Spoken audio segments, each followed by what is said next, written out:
Hello once again, everyone, and welcome back to, what are we on, episode 7 now, I think, Nitty Gritty? So, I want to talk about something that I experienced in class recently, which is micro-movements. So what are micro-movements? Basically, it's the idea of no matter what stance you're in, there are, of course, the broad steps you can do. This is, for example, your passing step, your lunge, what have you, those big ones, the ones you think of. Or, for example, even on the smaller scale, but still relatively large, you have things like gather steps. You have things like advances that aren't just me moving around. These are advances that are meant to bring you to something. Advances with a purpose. Same thing with retreats. The idea of getting away from something. What I'm getting at here is, the idea is those are the sexy ones. The ones you think of, the ones you use all the time, but there are extra little ones that can be done that can give you advantage and or get you out of disadvantage. I just wanted to talk about a couple of them, or really more like touch upon. So firstly, let's talk about what defines a micro-movement under my definition. Under my definition, a micro-movement is something that's small, subtle, and really more focused on feeling as opposed to visual result. Now, visual result isn't in regards to you looking at my body, it's in regards to what my sword is going to do. What's the big impact on whatever I am doing? So for example, something that looks like a micro-movement could be the idea of stepping out to get my tank turret more engaged, right? But the thing is, from the blade perspective, that's going to be a relatively significant movement because it will get me immediate angle. I'm not saying you couldn't still put this under the definition, but it's a little too big for what I'm looking for. Instead, what I'm more talking about is the little things, right? And to use that example, since it is my first one, is the idea of small steps out and small turns specifically of the hip on either the right or left side. So I often refer to this as kind of dropping my hip forward in the hole or squaring up. And we'll be talking about more of that when we do linear. So essentially, whenever you're standing, you have 3 points in which you are strong. You have your lead foot, whichever foot that may be, your rear foot, so we're going on kind of that diagonal line, and then you have basically where you can put your rear end, right? Because it's easy for me to sit down into that hole, thus I can maintain balance. That's why humans can squat without falling over. I can't do that into my lead hole. So if I fall forward, try to put my hips down into it, I just start doing awkward pelvic thrust and I fall on my knees, which is awkward. So there's always going to be this point that is somewhat open. Now it can be changed and altered. This is actually a benefit. Benefit number one is that it can be filled with my other foot, thus allowing myself to pass forward, etc., or backward. Benefit number two, and the same is true of where, of course, I can put my rear end, but we'll get back to that again in a second. Second benefit is that I can achieve that same amount of projection, in particular with passing steps, without needing to move my feet. So what I'm talking about here is the idea of I am relatively square right now, but I can make myself more square by putting my hip into that hole, thus bringing my right side forward and giving me more central control. I talked about this in episode 1, the idea of I have from my shoulder, I have across my shoulder, and I can then put my shoulder into it, and then I can pull my shoulder back, bring it up, then put it into it. That's that same idea. It's that hip going forward that allows me then to apply a little bit more force. Now there is a caveat to this, of course, which is you don't want to do it to the point you're twisting inward. Now that's it going that way. Instead, it is just the idea from here to here. Relatively subtle. It won't force you, unlike tank turreting, to get an immediate result. If I'm maintaining a bind with you and I step out with my foot, that will achieve the same thing, but it's guaranteed to make this shape move because I'm staying in the front of myself. And I don't want to relax that as I do so because that gains me nothing. Instead, this can get you firmness with relatively little motion because I don't need to change anything, right? Here, I can still be buffeted because my hand is now falling into its own respective hole. Here, it's a lot harder to deal with that. And to talk about another example of that, from the idea now of linear style fighting, what I like to do on my secunda in particular, so when I thrust with my nails down, second for those of you that don't do Italian style rapier, you can absolutely force this. This is just fine. This secunda will be fantastic, but one of the issues you may be presented with is if you don't get there first, particularly on counter thrusts, you will not be able to exert the same amount of force. Because with corta, my finger being my blade, everything lines up very naturally. Secunda, it will always be a little bit canted off because your hand doesn't quite work the same way. As such, your tip slightly inclines inward. What you can do to compensate for this is you can take your back side and put that into the hole. You'll notice this also brings up my shoulders or squares them. This gives me more lateral pressure without forcing my tip off the line. So again, the difference being, if I step out with my back foot, for example on a parry, that will move things, right? If I tried to do that with a thrust, one, that's impossible to do with a lunge, and two, if I'm going to pass, I should pass all the way up. But if I try to attack it, it's just too obvious, right? I would go too far more often than not. Instead, with the secunda, bringing this side up and forward also reinforces some good behaviors, but this allows me now to thrust disconnected from myself. Essentially, my right arm is outside of my right leg, and I am exerting pressure, but I've not left the middle line. So, that's my first micro movement, the idea of just moving yourself so you're squared up a little bit. Now, to make it even more subtle, if we go to backstroke, my third tradition, another example of this could be the idea of just slightly widening my outside guard, but this one, if I just move my torso up, yes, I can get some effects of that, but it doesn't necessarily get me as much as I want. So the second thing we're going to talk about leading into our second micro movement is small accrescere, right, or crescimento. Now, one, you'll find different definitions of this, but I like to use the just blanket term accrescere because it's a movement of my lead foot somewhere, not backwards though. So we're not talking about decrescere. The idea here is that at any point I can take my lead foot and put it off to one of about 5 directions. Pure lateral, up to my left, up to my right, forward. That's pretty much my main options. Now forward is something we do all the time.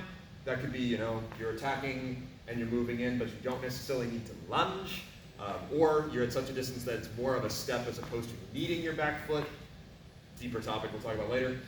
Alternatively, it could also be something along the lines of just giving you a little bit of offline movement in combination with something, so a high quart, or an Italiana, for example. Alternatively, it can also be the lead into something else. So for example, the small accrescere that begins the colpi di volano. Now, along with this is one that is often not talked about, which is the idea of using that small accrescere, in particular toward your right side, or your left side if you need to, but this small step to allow, rather than bringing my shoulders square, this sort of brings my hips square by bringing me back.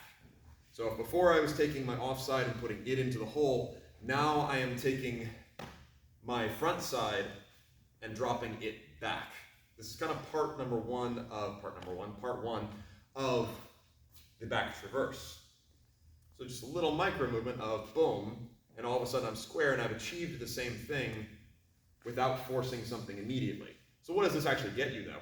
Basically what it'll get you is it will allow you to more easily, if you're on this side in particular with something like longsword, boom, I can hold center a little bit better if I'm not able to apply this side up. This can also be very good against people who are moving toward your left side or right side if you're left-handed. Because if someone's just going to play middle with me, yeah, let's just bring this side up. But if they're going to be moving over, that now causes me to start to twist over myself. So I'll go ahead, drop that back slightly, bringing my left side back. Now I can achieve the exact same thing. So to show it from the side, someone's going this way, I try to face them by bringing this up. I end up doing too big of a motion. So instead I drop this back. Now I'm good. That can be done in a multitude of different ways. You can also use it with a small little broadening. So now with rapier, backsword, whatever, someone's reversing to my outside line. Same idea, relatively small motion. So those kind of changes from one side to the other can be particularly useful. If you are using something with 2 hands, but not on the same weapon, so for example, sword and buckler, sword and dagger, what have you, those little micro adjustments are something you've probably already learned how to do to bring one weapon more forward or less forward, without necessarily needing to pass, since you need to be a little more judicious with your footwork and such things. Either way though. Now the next kind of micro movement I want to talk about is in regards to playing around with that same sort of idea, but now forward and backward. So for example, in regards to stance, and I've talked about this at length, right? We have just basically 3 kind of styles of stance in pretty much everything, right? You have forward weighted, which could be, for example, I am purposely cutting down to expose stuff. Alternatively, I'm in the midst of my attack, what have you, anything that brings my weight forward. I have my middle weight, which should be my resting position generally, right? And no matter what I'm doing, I'm middle weight, doesn't even matter. And then I have my rearward weighted, which is where no matter how I am standing, be they posed up, be they loaded, it's the idea of bringing my body out of presence to specifically engage this side. Now, a micro movement could be defined as the idea of moving between those things. So for example, the idea of cutting by shifting my weight, then guarding by coming back, general idea. But in particular, the micro movement I want to address here is not so obvious. It's in particular on the retreats.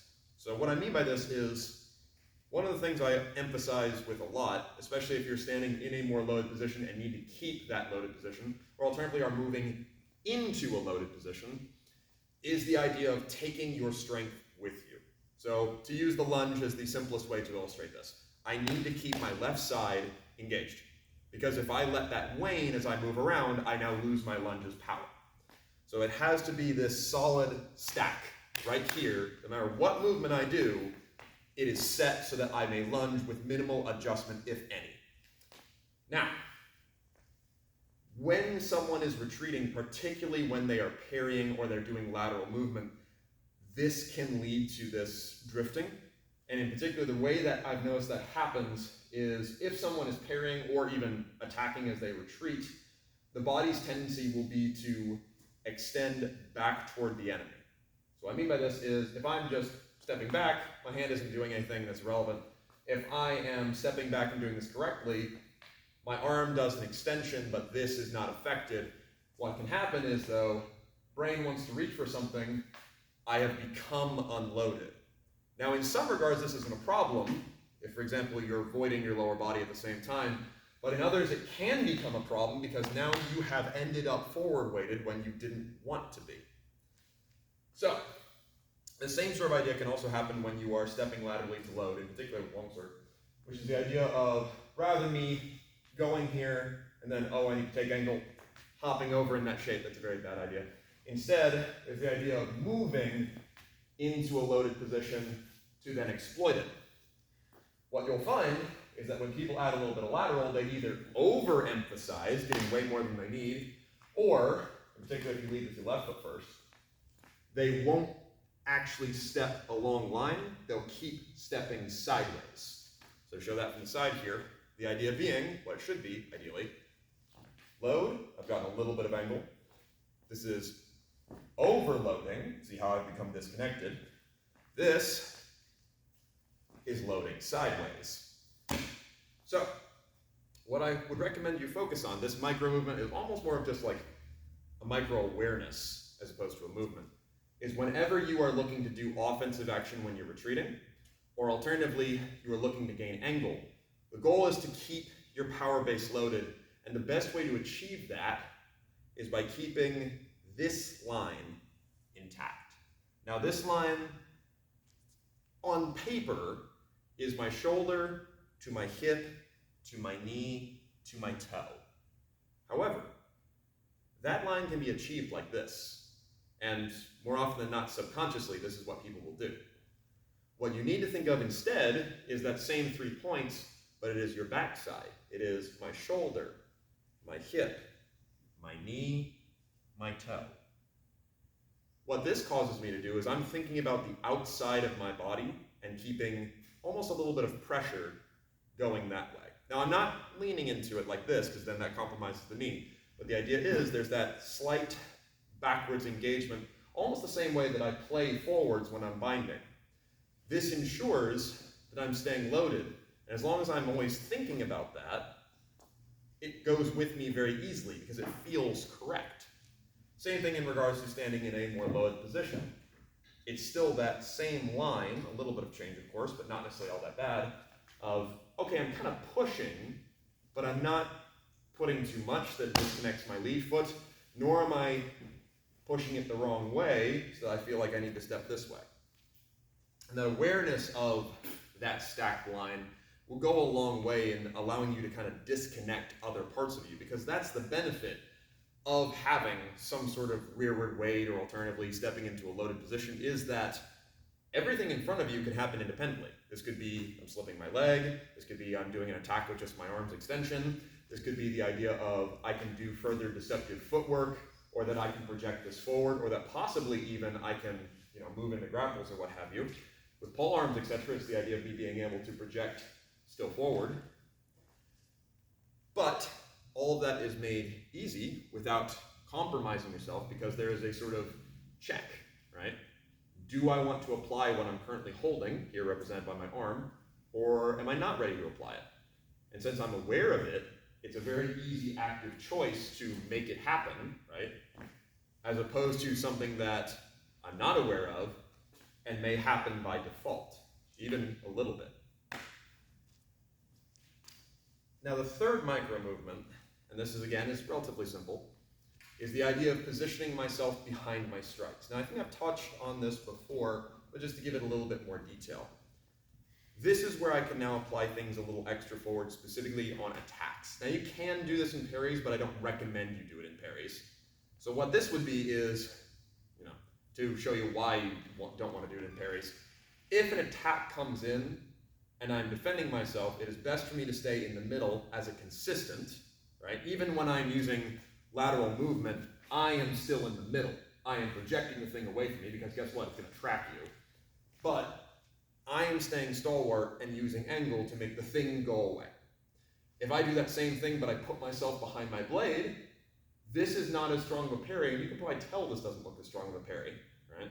Now you can, of course, still do movements that take you away from the blade, like I just showed. There's, a passing step, or alternatively, to stay more linear, there's the idea of stepping behind myself, but that is not me leaning away from the blade. That is me still being middle, just I happen to be moving to the side. I'm not putting myself behind my guard. Now the difference is, on the attack, that's where things can look a little different. So to use the best example, in my opinion, for illustrating this, Rodolfo Capoferro specifically points out, incline your head behind your guard to whichever side you attack. Meyer does the same thing in his quarterstaff and other polearm section. And might also do so in his rapier section, I can't remember. But either way, point being, is the idea of if I'm thrusting in quarta, my head should be behind the guard.